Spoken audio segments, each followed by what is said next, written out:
Here's another method of performing the multiple shift. Let's say once again we're going to control the 4 queens. What you do here is you just riffle them with the thumb and place them into 4 different parts of the deck. Now instead of going right into a Hindu shuffle type of action, what you do is you push these into the pack like this. That looks pretty fair. You give it one simple cut, and sure enough, all 4 queens on the top. This is by Arthur Buckley, and all you have to do is make sure when you place the queens into the deck, you put them in the upper half. Now I'm going to put them in face up so that you can see what's happening. The 4 queens, remember, in the upper half of the deck. That's important. You want to have at least a few cards to play with underneath the lowermost of the 4 queens. Now what happens is you never push the queens flush into the deck. This is where that jogging action comes in. You push them in a little bit at an angle, like this. The index finger pushes them back further, so they start to become in-jogged. Then you straighten out. So in apparently one action of pushing them into the deck, you actually in-jog the 4 queens like this. Now the reason you wanted to have a few cards beneath the last queen is you take the cards into your right hand.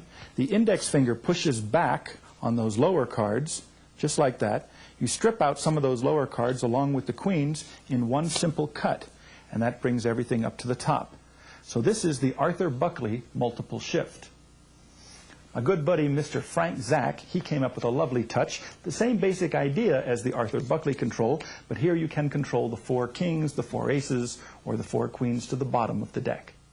Here's how it's done.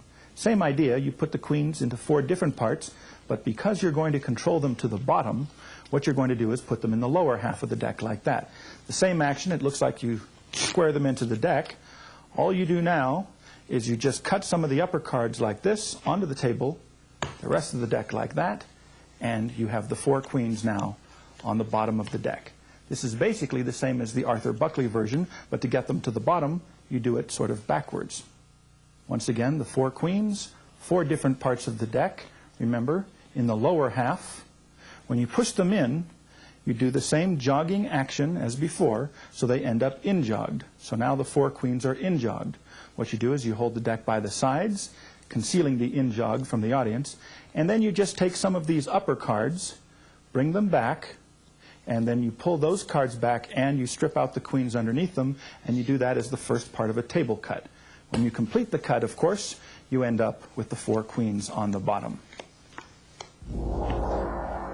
And now it's time for the Dai Vernon multiple card control. A nice thing about this particular card control is that the spectators get to place the 4 cards into different parts of the deck wherever they'd like, as opposed to the multiple shift where the magician puts the cards where he likes. Let's say once again you'd like to control the 4 queens. You say to spectator number 1, how about you, sir? Just call out stop wherever you'd like to place your card. They say stop. The card goes in, and you shuffle it into the deck just a little bit like this. Spectator number 2, exactly the same way. Anytime they'd like, they say stop.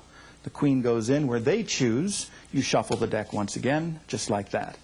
Card number 3, just the same as the others. They put it any place they'd like. You close up the deck. You go into a Hindu shuffle action, and they're hopeless.